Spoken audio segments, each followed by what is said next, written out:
राजा भोज की नगरी में सब कुशल मंगल से चल रहा था। पर एक दिन जब राजा भोज के हरकारे उनके किसी काम से जा रहे थे तो उन्होंने एक अजीब दृश्य देखा कि एक साधारण सा चरवाहा बीच खेतों के एक मचान पर चढ़ा हुआ है और चिल्ला चिल्ला कर राजा भोज के बारे में उल्टा सीधा कह रहा है। राजा भोज को पकड़कर मेरे पास लाओ, उसे सजा दिलवाओ और मेरा राज्य मुझे दे दो। एक चरवाहे के मुख से अपने राजा के लिए ऐसी बातें सुन हरकारों को बहुत गुस्सा आया। उन्होंने उस चरवाहे को पकड़कर नीचे उतारा और बोले, क्या बक रहा है तू? अगर राजा महाराज को तेरी इस हरकत का पता चलेगा तो वो तुझे तोप के मुंह पर बिठाकर उड़ा देंगे। हरकारों की बात सुन चरवाहा गिड़गिड़ाते हुए माफी मांगने लगा। मचान से उतरते ही एकदम से उसका व्यवहार बदल गया, जैसे उसे कुछ पता ही ना हो। उसे गिड़गिड़ाते देख हरकारों को उस पर दया आ गई। उन्होंने चरवाहे को छोड़ दिया और वहां से चले गए। अगले दिन जब वे फिर वहां से गुजरे तो उन्होंने फिर वही सब देखा और सुना। चरवाहा फिर से मचान पर चढ़ा, राजा भोज के बारे में उल्टा सीधा बोल रहा था। आसपास पूछने पर पता चला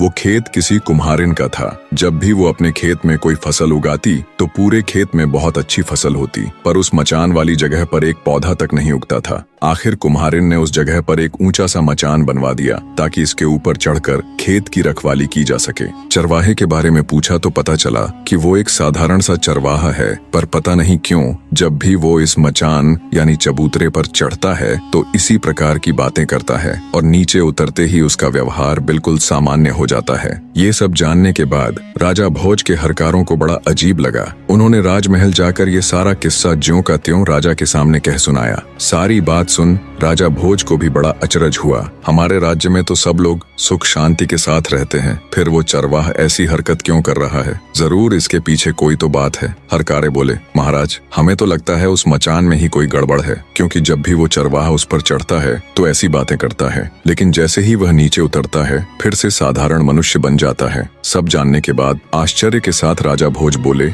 अगर ऐसा है तो तुम मुझे तुरंत वहाँ ले चलो, मैं अपनी आंखों से ये सब देखना चाहता हूँ। राजा भोज ने अपने सैनिकों और दूतों को साथ लिया और कुछ ही समय में उस रहस्यमयी चबूतरे के पास जा पहुंचे और उससे थोड़ी दूरी पर छिप कर खड़े हो गए ताकि वह सब कुछ अपनी आंखों से देख और सुन सके। तभी वह आदमी फिर से चबूतरे पर चढ़ा और चढ़ते ही जोर से कहने लगा, लोगों जाओ जल्दी से राजा भोज को पकड़कर मेरे सामने लाओ, उसे मार डालो ताकि मैं उसका राज अपने हाथ में ले सकूं। ये सुनते ही राजा भोज गुस्से और हैरानी के मिश्रित भावों से भर जाते हैं, पर वे बिना कुछ कहे चुपचाप अपने हरकारों के साथ वापस महल लौट जाते हैं। पूरी रात उनके दिमाग में यही सब चलता रहा कि उस मचान में ऐसा क्या है जो एक मामूली सा चरवाहा ऐसी हरकत कर रहा है। सुबह होते ही राजा ने अपने मुख्य सलाहकारों और ज्योतिषियों को दरबार में बुला लिया। बने रहे।